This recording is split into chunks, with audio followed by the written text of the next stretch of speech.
Hello friends, मैं कृष्णा कुमार, आपका अपना चैनल पैराडॉक्स बीएससीबी में बहुत बहुत स्वागत है। चलिए बच्चों, आज मैं आपके लिए ये कोऑर्डिनेट ज्योमेट्री का थ्योरी लेकर आया हूँ। देखिएगा कोऑर्डिनेट ज्योमेट्री में किस प्रकार से आपको हम एक्सप्लेन करते हैं। देखिए हमारे जो आपको मैं बताने वाला हूँ इसमें क्या क्या फीचर है, उस फीचर के बारे में पहले जान जाइए। यानी कोऑर्डिनेट लेक्चर जब आपको हम बताएंगे इसके बारे में, तो इसके बाद मैं आपको लेकर आऊँगा क्वेश्चन बैंक सॉल्यूशन। मतलब कि आपको सॉल्यूशन बताऊंगा इसमें कि इस पे किस प्रकार से आधारित प्रश्न आपके एग्जाम में पूछे जाएंगे। ये फुल्ली बेस्ड है आपका बिहार बोर्ड्स के, बिहार बोर्ड वाले जो 10th में बच्चे होंगे फुल्ली बेस्ड वही है, और सारी बातों का यहीं पर हमको चर्चा करने वाले हैं। और इसकी क्या फीचर है, तो जब आपको कोऑर्डिनेट ज्योमेट्री को खत्म करेंगे तो वहां आपको एक फ्लो चार्ट देंगे। फ्लो चार्ट मतलब समझते हैं ना, एक नया सा वर्ड आपके अगर दिमाग में आ रहा है तो इसको दूर कर लीजिए। फ्लो चार्ट करने का मतलब जितने भी बातें हम लोग पढ़े हैं एक चार्ट के रूप में देखेंगे कि क्या क्या अभी तक पढ़े हैं। यानी जो जो बातें आप ऊपर पढ़ते आए होंगे, अगर बीच में कोई बात भूल भी गए होंगे, वो लास्ट में सब बातों को आपको एक बार क्लियरनेस कर लेंगे। वो आपका हुआ फ्लो चार्ट। उसके बाद मैं आपके लिए एक्सपेक्टेड लेके आऊँगा, संभावित प्रश्न जो आपके एग्जाम में हो सके हूबहू पूछ ले। अगर ना हो बहू पूछेगा तो ट्रेंड नहीं बदल सकता है, ट्रेंड वही रहने वाले हैं और कुछ नहीं। ओके, तो चलिए पहले हम लेक्चर के बारे में चर्चा करते हैं क्या है। देखिएगा यहाँ पे theory lecture of coordinate geometry. ये सबसे पहले आपको कोऑर्डिनेट क्या है, ज्योमेट्री क्या है। तो जियोमेट्री मतलब होता है जियो प्लस मेट्रॉन, जो आप ज्योमेट्री में भी पढ़े होंगे। जियो प्लस मेट्रॉन मतलब जियो का मतलब होता है भू, मतलब भूमि, मेट्रॉन का मतलब होता है माप, यानी भू प्लस माप मतलब भू माप, यानी भूमि की माप के बारे में, भूमि की माप के बारे में ये कोऑर्डिनेट ज्योमेट्री बताते हैं। एक बात और जान जाइए, ये जो कोऑर्डिनेट लेक्चर जो हम बता रहे हैं आपको, इसको स्टार्ट करने से पहले इसका एक इंट्रोडक्शन पार्ट होता है, जिसके बारे में कोऑर्डिनेट के बारे में क्या उपयोग है, क्या यूजेज है, क्या इसका पास्ट एंड फ्यूचर है, इसका ये जो दैनिक जीवन में, डेली लाइफ में इनका उपयोग हम क्या क्या कर रहे हैं, वो सारे का चर्चा हम लोग करते हैं इनके इंट्रोडक्शन पार्ट में, और कुछ नहीं। तो यहाँ पे थोड़ा सा आपको मैं बता दे रहा हूँ, चूंकि बच्चों हमारे पास बहुत सारे वर्क हैं, बहुत सारे ऐसे ऐसे काम हैं जो उस काम में बिजी रहते हैं, तो मैंने सोचा कि कुछ बच्चे के लिए, जो बच्चे हैं उन बच्चों के लिए कुछ मैं यूट्यूब पे डालूँ, इसलिए यहाँ पे मैंने ला लिया। बच्चे कहने का मतलब आप मेरे भाई ही हैं, दोस्त ही हैं, आप या तो हमसे उम्र में ही छोटे होंगे, तो एक बच्चा ही कह लेता है, उसको कोई दिक्कत नहीं। ओके, देखिए यहाँ पे ज्योमेट्री में होता है क्या, जियो प्लस मेट्रॉन मतलब भू की माप, यानी भूमि की माप। अब आते हैं ऑर्डिनेट। ऑर्डिनेट मतलब होता है नियामक, नियामक, यानी नियामक में भूमि की माप क्या कैसे कर सकते हैं। तो आपको इंट्रोडक्शन पार्ट में इस चीज़ को हम बता चुके हैं कि जो आपका गूगल मैप जो काम करते हैं, जो आपका जो वो हवाई जहाज, वो जो एरोप्लेन, वो जो घूमते हैं आपके हवा में तैरते हैं, वो सारे के सारे कोऑर्डिनेट पे ही आधारित होता है। या मोबाइल से पिक्चर खींचते हैं, वो पिक्सल का जो काम होता है वो सारे कोऑर्डिनेट का ही काम होता है, इसमें आपको बता चुके हैं। यहाँ पे केवल और केवल थोड़ा सा बताए हैं, और इसको हम लेक्चर पर लेकर चलते हैं। क्वेश्चन कैसे बनेंगे, देखिए यहाँ पे मैंने आपके लिए लिखा क्या कि a new branch of mathematics. A new branch of mathematics मतलब ये जो कोऑर्डिनेट ज्योमेट्री है, मैथ का एक नया शाखा है और कुछ नहीं। इसमें कहा गया गणित की वैसी शाखा जिसमें समतल के किसी बिंदु को नाम से नहीं, बिल्कुल उसकी स्थिति को दो वास्तविक संख्या के क्रमित युग्म से दर्शाई जाती है, जिसे निर्देशांक ज्यामिति कहते हैं। इसका मीन्स क्या हुआ ये समझिए कि कोई भी गणित की वैसी शाखा है जिसमें कोई समतल पर, मान लीजिए यह आपका समतल है, ये जो आपका समतल है, आप यहीं पे हैं, इस स्थिति में मान लीजिए यहाँ दिल्ली है, तो दिल्ली में इस स्थिति को नाम से नहीं बल्कि उसको दो वास्तविक क्रमित युग्म के नाम से जाना जाता है, जिसको आप x और y के रूप में जाना जाता है, x और y के रूप में जाना जाता है। यानी यही आपका जो कहलाएगा निर्देशांक ज्यामिति कहलाता है। यानी आपका जो गूगल मैप काम करते हैं, गूगल मैप, तो उसको निर्देशांक ज्यामिति से की सहायता से ही, कोऑर्डिनेट ज्योमेट्री के हेल्प से ही वह पता लगाते हैं कि आखिर वो किस जगह पे है। जो आप जीपीएस लगाते हैं मोबाइल में, या जो जीपीएस की मदद से खोजते हैं किसी भी चीज़ को, गाड़ी में जीपीएस लगा दिए, गाड़ी कहाँ गया, ये सारे के सारे चीज़ कोऑर्डिनेट की मदद से ही ये सारे वर्क होते हैं। या जो आप फोटो स्टेट करवाते हैं, फोटो स्टेट जीरोक्स जिसको आप बोलते हैं, वो भी आपका फोटोस्टेट एक कोऑर्डिनेट पर कलर चूजिंग करता है, तब जाकर वो समझता है और वह वाइट पेज पर कलर को स्थापित कर पेस्ट कर देता है। वही सब कोऑर्डिनेट की बातें हैं जिसमें ये बताया गया है। इनके जन्मदाता रेने दाकार्ते महोदय हैं, अतः उनके नाम पर ही निर्देशांक ज्यामिति को कार्तीय ज्यामिति और निर्देशांक ज्यामिति के नाम से भी जाने जाते हैं। यानी जो कोऑर्डिनेट का फादर ऑफ कोऑर्डिनेट ज्योमेट्री बोलेंगे तो रेने दाकार्ते महोदय हैं। ओके, अब आते हैं, ये तो सारा बेसिक्स बातें थी जो आपको जानने जरूरी थी, जो थोड़े सा जानकारी दे रहे हैं आपको, और आपको एक बेहद जानकारी जो मिलेंगे। देखिए हमने यहाँ पे थोड़ा सा इसलिए जानकारी दे दिया क्योंकि एक छोटा सा वीडियो में हर एक बात आपको बता दे। थोड़ा सा अगर आपको इसके बारे में पूरा जानना है, इस लेक्चर के बारे में, हमने आपके लिए हमारा टीम प्रोडक्ट्स BSCB, हमारा टीम में बिल्कुल बहुत सारे टीचर लोग जो अनुभवी टीचर हैं वो आपके साथ हमारे साथ वर्क कर इस चीज़ को लाए हैं, एक ऐप के रूप में तैयार किए हैं, जिसमें एक ही मात्र एक ऐसा प्लेटफॉर्म आपका प्रोडक्ट्स BSCB है जिसमें आपको मैथ्स के भी अलग टीचर मिलेंगे, आपको केमिस्ट्री के अलग टीचर मिलेंगे, आपको फिजिक्स के अलग टीचर मिलेंगे। मतलब हर एक सब्जेक्ट बाई सब्जेक्ट 600 पेपर का एक सही ढंग से क्रमबद्ध ढंग से तैयारी किया गया है, वो भी एग्जाम ऑफ पॉइंट व्यू से, मतलब पॉइंट ऑफ एग्जाम व्यू से, एग्जाम के व्यू से आपका तैयारी वहाँ पे किया गया है। पूरे के पूरे प्रोडक्ट्स टीम आपके लिए तैयारी किया गया है। यानी यहाँ पे जो आप देख रहे हैं, हो सके मुझे आज छुट्टी मिला, मैं बच्चों के लिए वर्क किया, पूरा वर्क किया और ये लेके आया। हो सके अब अगला वाला जो वीडियो में आपको मैंने बताया था कि आपको क्वेश्चन में सोल्यूशन लेके आऊँगा, हो सके इसके आने में बहुत ज़्यादा लेट हो जाए। जब लेट हो जाएंगे तो आप बताइए पढ़ पाइएगा, या हम यहीं पे सब बातों को आपको बताएंगे, बहुत सारी बातें हो जाएगी। चलिए हम इसको बात को पहले सीखते हैं क्या है, धीरे धीरे सब बातें बताएंगे आपको। ये जानिए एक्स अक्ष के बारे में, यानी आप हमसे क्या सीखे, हमने आपको यहाँ पे यही बात बताई, इसलिए बताया यह जानकारी कि ताकि अगर आपको पढ़ने के अंदर इच्छा होगी तो आप हमारे जैसे टीचर ही, बहुत सारे वैसे अनुभवी टीचर हैं, काफ़ी ज़्यादा अनुभवी, एक्सपेंसिबल और साथ में साथ एक बृहद नॉलेज वाले, एक छोटे से कस्बे में रहकर सिमट जाने वाले वो टीचर नहीं, बिल्कुल एक बेहद बड़े शहरों से, यानी ज़्यादा से ज़्यादा अनुभव लिए हुए, तब जाकर ये टीचिंग लाइन स्टार्ट किया गया। वो भी कोविड-19 की वजह से स्टार्ट किया गया ऐप, और सभी ऐप में 600 पेपर की तैयारी किया गया है, और सभी का एक बेहद आपको स्मार्ट नोट्स मिलेंगे, बहुत सारा फीचर जो आपको धीरे धीरे सब कुछ बताएंगे। यहाँ पे आते हैं एक्स अक्ष के बारे में, इधर वाई अक्ष के बारे में है, इधर एक्स अक्ष के बारे में है। तो एक्स अक्ष के बारे में क्या है वो जानिए। तो एक्स अक्ष के बारे में है कि क्षैतिज सरल रेखा को एक्स अक्ष कहते हैं। तो आपका एक मन में प्रश्न उठा होगा कि सर ये अक्ष क्या है, मन प्रश्न में उठा ना, मन में प्रश्न कि सर ये अक्ष क्या है। तो जो आप यहाँ देखिएगा कि जो लाइन आप ऐसे खींचते हैं और ऐसे खींचते हैं, जो बांटते हैं, तो इन्हीं का नाम अक्ष हो जाता है, अक्ष हो जाता है, इन्हीं के नाम अक्ष हो जाएगा।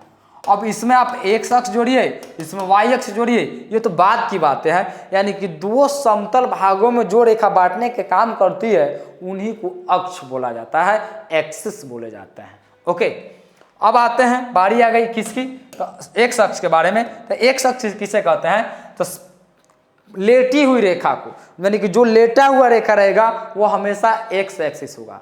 यानी कि क्षैतिज रेखा को, क्षैतिज नहीं समझ में आता है कुछ बच्चों को, तो सीधा समझिए कि पड़ी रेखा, जो सूतल रेखा होगा, जो सोया रेखा होगा, वही रेखा आपका क्या कहेगा, एक्स अक्ष कहलाएगा। ओके, यही आपको मैंने दिखाया कि जो आप ये देख रहे हैं, ये रेखा, कलर चेंज करके दिखाते हैं आपको। ये देखिए, ये जो आप रेखा ऐसे देखो, जो देख रहे हैं लेटा हुआ रेखा, इन्हीं का नाम एक्स अक्ष है। जो आपको ये तीर दिखा रहा है कि यह एक्स अक्ष है। तो वाई अक्ष किसे कहते हैं, तो वाई अक्ष कहता है कि हम उदग्र रेखा को, खड़ी रेखा को, जो खड़ा रहेगा, जो खड़ी रेखा रहेगा, वह वाई अक्ष कहलाएगा। देखिए, उदग्र सरल रेखा को वाई अक्ष कहते हैं, उदग्र सरल रेखा को वाई अक्ष कहते हैं। यानी यह देखिए, यह जो खड़ा रेखा है, वो खड़ा रेखा यही आपका वाई अक्ष है। ओके, अब इधर आते हैं, यानी इधर कहा कि क्षैतिज सरल रेखा को एक्स अक्ष, तो उदग्र सरल रेखा को वाई अक्ष। अब इधर आते हैं, इस पॉइंट के बारे में कहा इसे भुज भी कहते हैं। यानी कि जैसे ही आप अपने गांव कस्बे में जाते हैं तो आपके कुछ निक नेम होते हैं, उपनेम होते हैं। अगर नाम आपका कुछ और है तो आपको गांव में कुछ और बुलाते हैं, स्कूल का नाम कुछ और है, आपके दोस्त महिम जो है कुछ और प्यार से बुलाते हैं, ये सारे उपनाम हैं। तो वैसे ही एक्स अक्ष का उपनाम भुज है। क्या है? भुज। यानी एक्स अक्ष को भुज भी कहा जाता है। अब आते हैं इधर इस पॉइंट पे, तो इसे कोटि के नाम से भी जाना जाता है। किसे?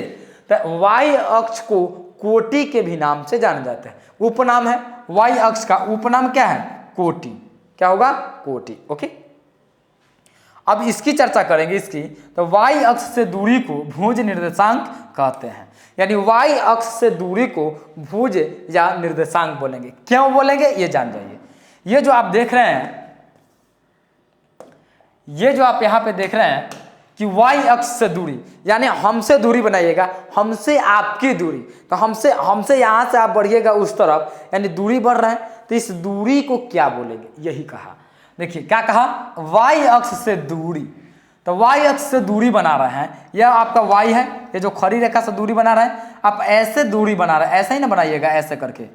आप इधर से भी जाइएगा तो ऐसे ही ना दूरी बनाएंगे, यानी वाई अक्ष से आप दूरी बना रहे हैं। तो देखिएगा एक्स अक्ष के समानांतर जा रहा है कि नहीं? एक्स अक्ष के समानांतर।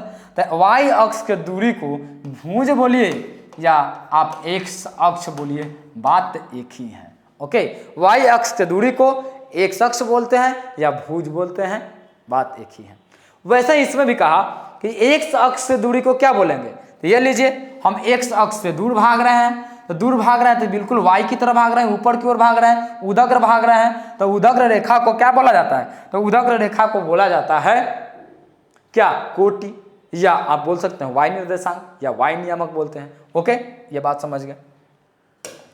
यह जो आपका टॉपिक जो है, ये जो आपको मैंने बताया, यह अकेले आपके एग्जाम में 1 नंबर 2 नंबर के पूछे जाते हैं इसी टॉपिक से। ये जितनी बातें बता रहे हैं वो अकेले पूछे जाते हैं। इसीलिए तो मैंने बताया आपको कि ये जितनी भी बातें आपको हम बता रहे हैं, एक्सप्लेन कर रहे हैं, जितनी भी बातें, वो सारी की सारी बातें आपके एग्जाम के व्यू से बिल्कुल इंपॉर्टेंट है। अवांछित चीज़ों को मैंने हटा दिया है, शुरुआत में बोल चुका है। जो आपके एग्जाम में ना आने वाले उसको मैंने हटा दिया है। जो बातें आपके एग्जाम में ही पूछे जाएंगे तो पूछे जाएंगे, इससे ही रिलेट करके आपको मैंने टॉपिक बनाया है। ओके, यानी अगर यहाँ एक बात और देखिएगा, जितने भी टॉपिक बताएंगे उतने भी टॉपिक से देखिए, अगर मैं कहूँ यहाँ से, बाबू आपके एग्जाम में नहीं पूछता है क्या वाई अक्ष की दूरी को क्या कहते हैं? आपके एग्जाम में पूछा गया भी प्रश्न है। एक्स अक्ष की दूरी को क्या बोलेंगे? आपके एग्जाम में भी पूछा गया प्रश्न है। इस वाई अक्ष का दूसरा नाम क्या है? आपके एग्जाम में भी पूछा गया प्रश्न है। ये सारे जानकारी लेने बहुत जरूरी हो जाते हैं। अब क्या कहा कि नोट में एक्स और वाई क्रमशः एक साथ किसी बिंदु के नियामक या निर्देशांक कहलाती है। यानी एक्स और वाई क्रमशः एक साथ, जहां पे एक्स और वाई लिखा जाएगा क्रमशः, तो उसे किसी बिंदु का निर्देशांक बोला जाता है या नियामक बोला जाता है। यानी आप यहाँ पे एक्स कोमा वाई लिख रहे हैं तो किसी बिंदु का यह निर्देशांक है। इसी को मैंने लिखा कि निर्देशांक या नियामक को एक्स और वाई के रूप में ही लिखे जाते हैं। निर्देशांक और नियामक को एक्स और वाई के रूप में ही लिखे जाते हैं। ओके, यानी आप कहिएगा कि सर एक्स और वाई को क्या हम वाई कोमा एक्स लिख सकते हैं? बिल्कुल गलत हो जाएंगे, ऐसे आप नहीं लिख सकते हैं। जब भी किसी भी चीज का नियामक लिखा जाता है तो पहले एक्स अक्ष के रूप में, उसके बाद वाई, पहले एक्स उसके बाद वाई, न कि वाई पहले और बाद में एक्स, तब ये गलत हो जाएंगे। ओके, देखिए आपके एग्जाम में भी आपका प्रश्न कैसे पूछे जाएंगे, ये चीज देखिए। आपके एग्जाम में पूछा जाता है प्रश्न, यहीं से आप 1 नंबर आसानी से पा लीजिए। देखिए एग्जाम्पल में दिया मैंने -5,6 में एक्स अक्ष का निर्देशांक लिखें। -5,6 में एक्स अक्ष का निर्देशांक लिखें। देखिए आपको थोड़ा सा ऊपर करके दिखाते हैं।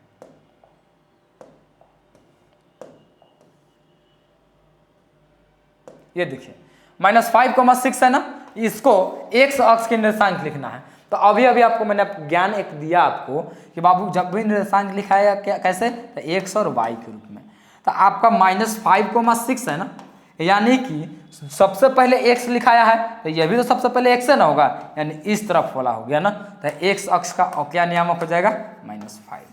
एक्स अक्ष का निर्देशांक क्या हो गया? -5 आंसर। ओके, अगर इसी में पूछता एक्स अक्ष न कहकर यहाँ पे कहता कि भुज का निर्देशांक बताइए, पूछता है आपके एग्जाम में, तो एक्स अक्ष का दूसरा नाम भुज, वाई अक्ष का दूसरा नाम कोटि। तो बताइए भुज क्या हो जाएगा, तो ये लीजिए भुज, भुज बराबर -5। आसानी से 1 नंबर पा गए। यानी मैं इस बात को बराबर मैं आपसे कहना चाह रहा हूँ कि आपके जो विगत दिनों में कोविड-19 की वजह से क्लास जो बंद हुए हैं बच्चों का, अगर वो बच्चे तो सीख नहीं पाए तो आपका एग्ज़ाम भी होने वाला है, तो कैसे एग्ज़ाम दे पाइएगा। तो इन्हीं बातों को ध्यान में रखकर हमारा टीम प्रोडॉक्स BSAB एक ऐप डेवलप किए हैं, एक ऐप लॉन्च किया गया है जिसमें हर सब्जेक्ट को एक आपको इंट्रोडक्शन पार्ट के साथ, आपको चैप्टर वाइज सॉल्यूशन के साथ, यानी कि बच्चों को कैसे हम कम समय में एक बेहतर तैयारी के साथ साथ एक बेहतर नॉलेज भी डिलीवर कर दें, इसकी सोच एक ऐप में रखा गया है, एक ऐप में डाला गया है।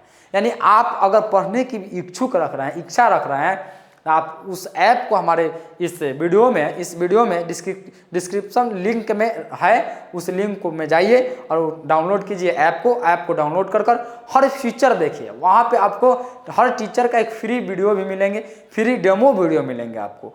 उनके डेमो वीडियो देखकर उनको जज कीजिए। अगर आपको पसंद आ रहा है, आप उनसे पढ़ रहे हैं, तो एक मिनिमम प्राइस में आप आसानी से बहुत सारी बातों को सीख जाइएगा। समझ रहे हैं ना। ये इसलिए कर रहे हैं क्योंकि हम ये यहाँ पे आपको ये नहीं बताने आ रहा है कि ऐप है, वो है, फलना ठिकाना, ये नहीं।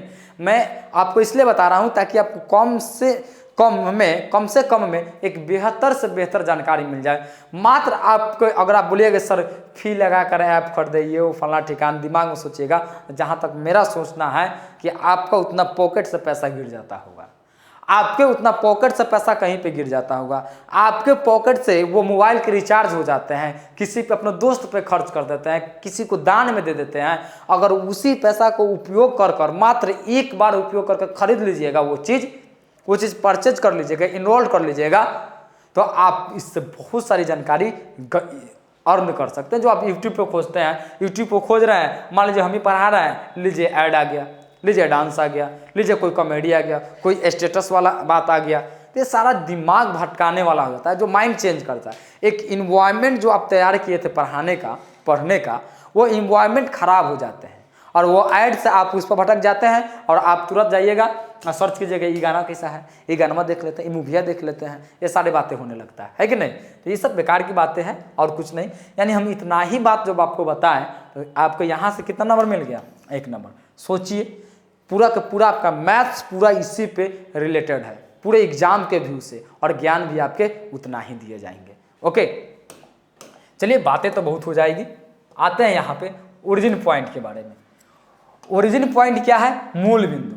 तो कहता है कि एक्स एक्सिस और वाई एक्सिस के कटान बिंदु को, एक्स अक्ष और वाई अक्ष जहाँ पे कटेंगे मिलेंगे, उसी को कह दिया जाएगा आपको मूल बिंदु। तो यानी कि एक्स एक्सिस यानी कि वाई एक्सिस यह है, एक्स एक्सिस यह है, यहीं पे कटा, इन्हीं का नाम क्या हो जाएगा, मूल बिंदु। क्या हो जाएगा, मूल बिंदु। यही कहा कि एक्स एक्सिस और वाई एक्सिस के कटान बिंदु को मूल बिंदु कहते हैं। मूल बिंदु का नियामक x, y यानी 0 0 होता है। क्यों होता है ये भी जानिए, क्यों होगा। क्योंकि देखिए यहाँ से जहाँ से आप है यहाँ से न्यूट्रल है, न्यूट्रल मतलब 0 है, कुछ नहीं है। यहाँ से चले तो 1 चले, यहाँ से चले तो 1 चले, यहाँ से चले तो 1 चले, इधर चल रहे हैं तो 1 चल रहा है, यानी जिधर चल रहे हैं तो 0 से ही, 0 से ही चले हैं। तो यह भी आपका x अक्ष पर भी 0 है। यानी आप 2 लाइन ऐसे देख रहे हैं, आप यहाँ पे देखिए, पहले एक आप पीला वाला लाइन देख रहे हैं, पीला लाइन वाला x एक्सिस है, तो हम इधर की ओर बढ़ रहे हैं, तो पीला वाला लाइन मतलब x एक्सिस 0 है। अब रेड वाला जो लाइन देख रहे हैं आपका y एक्सिस है, तो y भी तो क्या है, 0 है, क्योंकि y ऊपर के बढ़ते 0 है। यानी कि x एक्सिस और y एक्सिस का नियामक, मूल बिंदु का नियामक क्या होगा, 0, 0। ओके, चलिए ये बातें हो गई, मूल बिंदु के बारे में जान गए। और जानिए क्या बातें हैं, क्वाड्रेंट के बारे में जानते हैं। तो क्वाड्रेंट के बारे में जानने से पहले हम पॉजिटिव और निगेटिविटी जान लेते हैं कि पॉजिटिविटी और निगेटिविटी क्या है, ये जान जाइए। देखिए ये आपके एग्जाम में, ये भी आपको मैं डिनोट करते चलूँ कि ये जो अकेले आपके एग्जाम में 1 नंबर के प्रश्न पूछे जाते हैं, इससे अगर आपको याद है तो 1 नंबर का प्रश्न इससे बना सकते हैं। आप पूछेंगे मूल बिंदु का नियामक ... होता है, ये 0 होता है।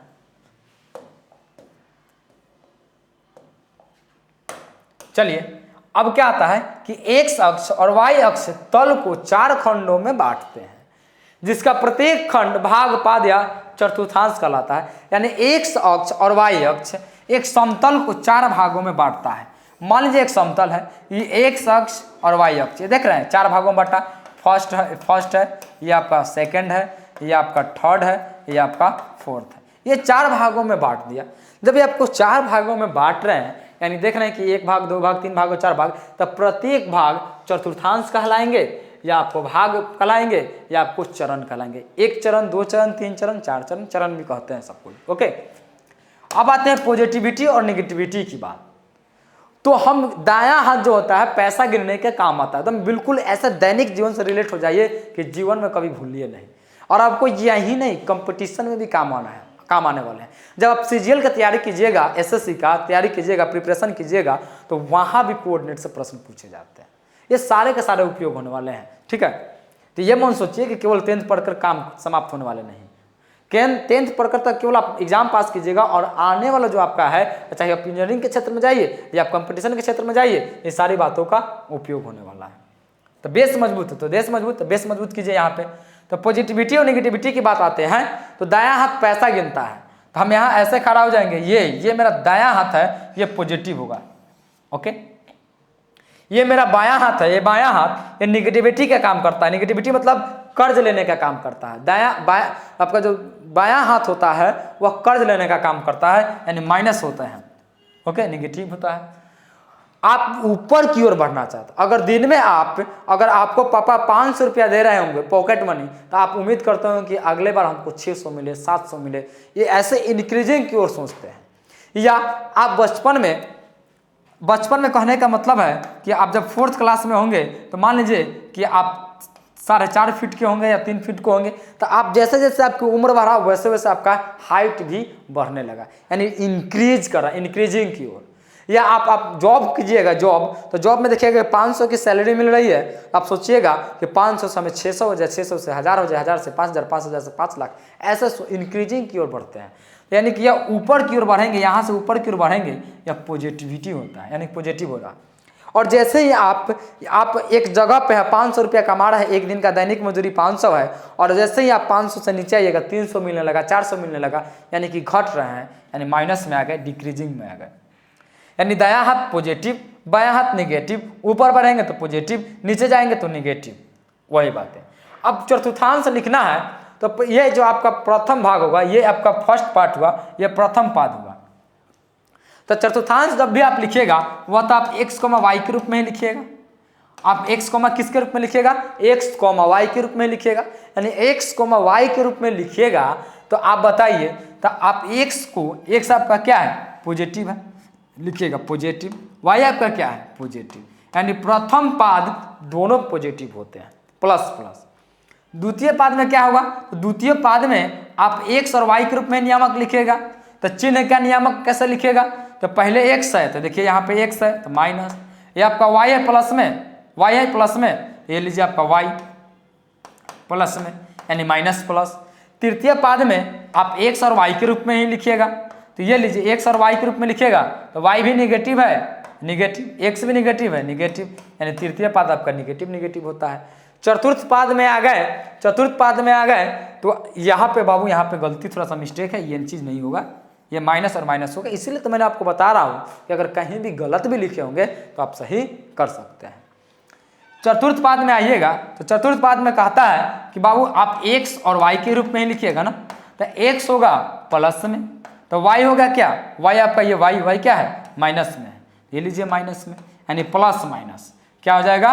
प्लस और माइनस, यहाँ भी गलती था, तो प्लस और माइनस। ओके, तो आपने देखा क्या? अगर आपको ये चिन्ह याद भी नहीं है तो फटाक से ऐसे चिन्ह काटिएगा और इनको x मानिएगा तो प्लस, इनको माइनस, इनको y, इनको प्लस, इनको x डैश माइनस, इनको y डैश, ये माइनस। ये प्रथम पाद प्लस प्लस, द्वितीय पाद माइनस प्लस, तृतीय पाद हो जाएगा माइनस माइनस, चतुर्थ पाद हो जाएगा प्लस माइनस, और तुरंत निकाल लीजिएगा। इससे एग्जाम में, हमारे एग्जाम में 1 नंबर के प्रश्न पूछे जाते हैं। हमारे एग्जाम में 1 नंबर के प्रश्न पूछे जाते हैं। इससे देखिए कैसे पूछे जाएंगे वो देखिए। यहाँ पे बाबू आप देख लीजिएगा, माइनस है, इसको मत नोट कर लीजिएगा प्लस माइनस, नहीं तो हम ही को दोष दीजिएगा आप, हम बता चुके हैं। क्या प्रश्न कहा हमसे? प्रश्न कहा कि 2 माइनस 3 किस पाद में स्थित है, ये पूछा आपसे कि 2 माइनस 3 किस पाद में स्थित है।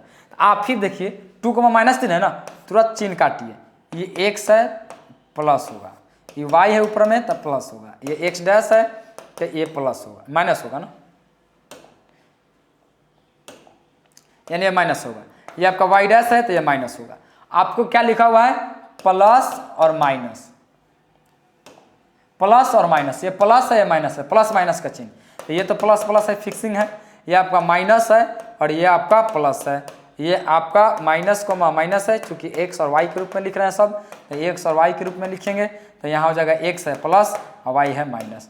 देखिए तो है कोई प्लस माइनस तो प्लस माइनस, यानी कि आपका फर्स्ट पाद है, ये आपका सेकेंड है, ये आपका थर्ड है, ये आपका फोर्थ है। तो किस पाद में है, तो लिख देंगे कि फोर्थ पाद में, यानी कि चतुर्थ पाद में है। ओके, यानी आपके एग्जाम में ये पूछे गए हैं। ओके,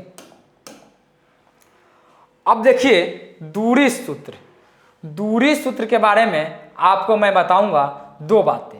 एक दूरी सूत्र का फॉर्मूला बताऊंगा जिसमें आपको ए बी बराबर दूरी ये क्यों होता है, कैसे होता है, वो सारी चीज की जानकारी दूंगा।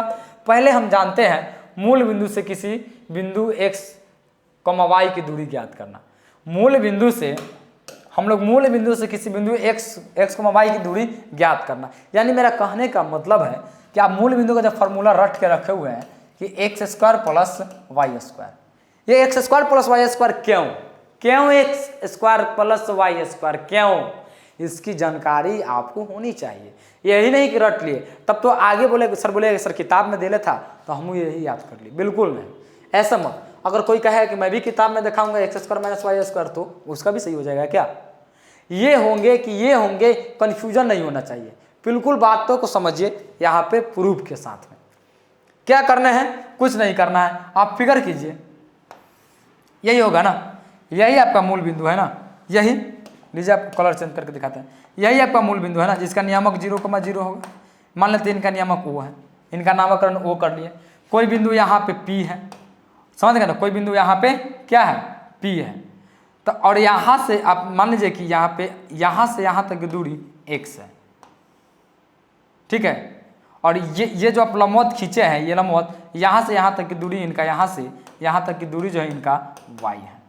आप इस बिंदु को ऐसे मिला दीजिएगा, ऐसे मिला दीजिएगा, तो यहाँ कितना डिग्री का कोण बन जाएगा, 90 डिग्री का। कितना डिग्री का, 90 डिग्री का। 90 डिग्री के सामने वाला भुजा क्या हो जाता है, कर्ण हो जाता है। क्या हो जाएंगे, कर्ण। नामकरण कर लीजिए A B C, यानी आप जानते हैं कि कर्ण का वर्ग यानी AB का स्क्वायर। कर्ण का वर्ग जो होता है वो अन्य 2 भुजाओं के वर्गों के फल के बराबर, यानी OB का स्क्वायर प्लस में AB का स्क्वायर, सॉरी OA का स्क्वायर, कर्ण का स्क्वायर का मतलब OA का स्क्वायर ना, यानी कि OA का स्क्वायर हो जाएगा, OA का स्क्वायर बराबर ये 90 डिग्री के सामने वाला कर्ण यानी कर्ण का वर्ग यानी कि OA का स्क्वायर बराबर आपका OB का स्क्वायर, यानी कि OB का स्क्वायर प्लस में आपका AB का स्क्वायर, ओके। अब OA का स्क्वायर क्या है बाबू, OA का स्क्वायर तो आपको निकालना है, यानी मूल बिंदु का दूरी है, इस मूल बिंदु से इस बिंदु की दूरी है, तो यानी कि यहाँ पे हम अगर लिख सकते हैं तब लिखिए मूल बिंदु से दूरी OB का मान x है तो x स्क्वायर है तो स्क्वायर, और AB का मान y है तो y, प्लस है बीच में तो प्लस, यानी कि मूल बिंदु से दूरी का स्क्वायर बराबर x² प्लस y²।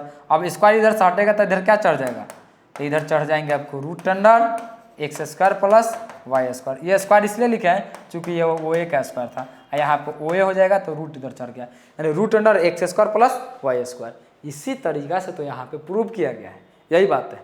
यानी हम यही कहना चाहते हैं बाबू, यही बात है आपसे कि अगर सारी चीज़ों का मैं तो यहाँ पे एक्सप्लेन कर रहा हूँ, हो सके हमें टाइम नहीं मिले, यही जो बातें आपको बताया, इतना वीडियो लंबा हो गया आपका, हो गया कि नहीं हो गया, तो यहीं पे आपको हम तो स्टॉप करेंगे इस चीज़ को। हो सके अगला वीडियो बनाने के लिए हमारे पास टाइम ही ना हो, या अगला वीडियो आते आते आप अक्टूबर नवंबर आ जाए, दिसंबर आ जाए, ऐसे हो जाए, तब आप एग्जाम का प्रिपरेशन कैसे कीजिएगा। तो यूट्यूब से हर बातें सीख कर पढ़ लीजिएगा, वो संभव तो हमें नहीं लग रहा है, और मैं आपके लिए डालूँ भी तो लगेगा कि अगले साल आप एग्जाम दीजिएगा, अगले साल अगर मैं डाल दूं तो इतने ना विज्ञापन उस पर आने लगेंगे, इतने ना ऐड आने लगेंगे कि उससे आपका दिमाग का भटकाव चालू हो जाएगा। और जितने भी निगेटिविटी आजकल ऑनलाइन के जो निगेटिविटी बच्चे में आ रहे हैं, जो पेरेंट्स जो समझदार मतलब समझदार उनको ये बात तो कहना गलत हो जाएंगे हमारे मुख से। कहने का मतलब हुआ कि कुछ जो है अफवाहें फैलाते हैं कि यूट्यूब से कोई बच्चा थोड़े पढ़ पाएगा, उतना ना यूट्यूब पे गाना देख लेगा, मूवी देख लेगा, तो बिल्कुल सही कह पाते हैं वो जो बातें हैं उनके कुछ बातें सही है। क्यों? क्योंकि आप पढ़ रहे हैं यूट्यूब से और लगातार एगो ऐड आ गया, एगो ऐड के बाद एगो और ऐड आ गया, ये दिमाग भटकाने वाला है। और स्किप का भी कह देगा कि 5 सेकंड बाद स्किप होंगे, ये सारे दिमाग भटकाने वाला है। इस सब से बचने के लिए ही हमारे टीम पैराडॉक्स BSCB हमारे टीम में सभी सब्जेक्ट के लिए अलग अलग टीचर हैं। और यहाँ तक आपको बता दूं कि इस सब्जेक्ट में आपको चैप्टर में भी आपको 2-2 टीचर मिल जाएंगे। यानी कि जिससे आप संतुष्ट हैं, पढ़ाई आपके लिए कितना इम्पोर्टेंट है वो चीज़ को यहाँ पे दर्शाया गया है, वो चीज़ बताया गया है। हर चीज़ को यहाँ पे ये भी आपको ऐप में बताया गया है कि अपने एग्जाम के बारे में जाने। कुछ बच्चे एग्जाम देने गए, एग्जाम के बारे में ही नहीं जाना है, आपको एग्जाम के बारे में भी बताया गया है कि आप एग्जाम को कैसे आप कीजिएगा। यहाँ पे आपको राइटिंग स्किल भी सिखाया गया है कि किस तरीक़ा से आपके एग्जाम में लिखिएगा ताकि आप एग्जाम में अच्छे से अच्छे नंबर पाइएगा, ये भी बताया गया है। या जो प्रश्न आपको नहीं भी आ रहे हैं उसको कैसे बनाइएगा, ये भी आपको ऐप में बताया गया है। यानी पढ़ाई तो हर चीज़ है, हर कोई पढ़ाता है, पढ़ाने में कोई अथी नहीं। हमारे अनुसार से जहाँ तक हम अनुभव करते हैं, शिक्षक वही होते हैं जो बच्चों को जरूरी एकदम मतलब जबरन दिमाग में हर बात ठूस नहीं दे, हर तथ्यों को समझा नहीं दे, वह आने वाले समस्याओं से वह लड़ने के लिए प्रेरित रखें, तैयारी में रखें। वो हर चीज़ तो जान रहा है, किताबी कीड़ा बनने से क्या होगा, बाहरी वातावरण को आप बनाइए, नहीं तो आप जानते हुए भी चीज़ों को अनजान होने लगता है, भूलने लगते हैं और एग्जाम से बाहर निकलते हैं बोलेंगे अरे ये तो याद थे, ये सब होने लगता है। यानी सारी बातों का यहाँ पे सम्मिलित एक ही ऐप में किया गया है। और क्या इनका ऐप में फीचर दिया गया आपको बता दें कि आपको अलग से स्मार्ट नोट्स मिलेंगे, समझ गए, स्मार्ट नोट्स मिलेंगे एक ही मोबाइल एक ही ऐप में। अलग से हर एक सब्जेक्ट बताया गया, हर का एक इंट्रोडक्शन बताया गया है, हर का एक फ्लो चार्ट बताया गया, हर एक का टीचर अलग बताया गया है। और आपको जो पढ़ाए रहे हैं, हमको मैथ्स पढ़ा रहे हैं चीज़, या आपको एक थ्योरी लेक्चर दे दिए, थ्योरी लेक्चर में आपको सॉल्यूशन लेके आएंगे, क्वेश्चन बैंक सॉल्यूशन लेके आएंगे, तो उसमें चैप्टर वाइज में वो भी टाइप वाइज आपको लेके आएंगे, नेचर लेके आएंगे कि आपके एग्जाम में इसी नेचर से प्रश्न पूछेगा तो पूछेगा, केवल डिजिट चेंज कर सकता है, नेचर चेंज नहीं कर सकता है। ट्रेंड पकड़ लिए हैं सब सारे चीज़ों का। तो सोचिए कि इस ऐप को मात्र खरीद लेने से आपको कितने ज़्यादा फायदे होने वाले हैं। अगर आप ऐप को खरीद लीजिएगा तो इतना ज़्यादा आपको फायदे होने वाले हैं कि पूछिए मत। यानी कि छोटा सा प्राइस में एक बहुत सा बड़ा आप चीज़ पाने वाले हैं। कोई बात नहीं है, आप संतुष्ट होइए, आप ऐप को डाउनलोड कीजिए, पहले डाउनलोड कर पूरा वीडियो देखिए, जो भी फ्री में डेमो वीडियो है वो सारे डेमो वीडियो देखकर संतुष्ट हो जाइए, तब जाकर आप ऐप को परचेज कीजिए। और यहाँ पे एक और बात है कि हम तो यहाँ पे वीडियो अपलोड कर दिए, अब मान लीजिए कि यहीं पे कहीं पर डाउट होगा कि सर यहाँ पे नहीं समझ में आया, तो कैसे डाउट क्लियर कीजिएगा। तो हमारे ऐप में डाउट सेक्शन भी रखा गया है कि अगर कोई भी डाउट होगा तो आपको लाइव आकर, ऑफलाइन आकर, व्हाट्सएप पर, ईमेल पर, किसी भी प्रकार से आप हमें कांटेक्ट कर सकते हैं और कांटेक्ट कर आपके डाउट को हमने क्लियर भी करेंगे, और वो भी प्रत्यक्ष रूप से। ये भी नहीं कि आपको रिटर्न फॉर्म में भेज दिए और भेजकर ऐसे कर दिए, वो भी संभव होंगे तो आपके सामने आकर सारी बातों को डिस्कस करेंगे और हर एक बात को आपको हम लोग सुनेंगे। ठीक है बच्चों, तब तक के लिए हम इतना ही रहने देते हैं। हम लोग अगले वाले क्लास में हम लोग इस चीज़ को प्रूव करेंगे, इस दूरी सूत्र को हम लोग प्रूव करेंगे कि आखिर ये दूरी सूत्र में x2 - x1 का whole square plus y2 - y1 का होल स्क्वायर रूट में क्यों होते हैं। अगले वाले प्रश्न में देखेंगे, अगले वाले वीडियो में देखेंगे और सारी बातों की जानकारी लेंगे। तब तक के लिए आपसे विदा लेना चाहेंगे। Thank you.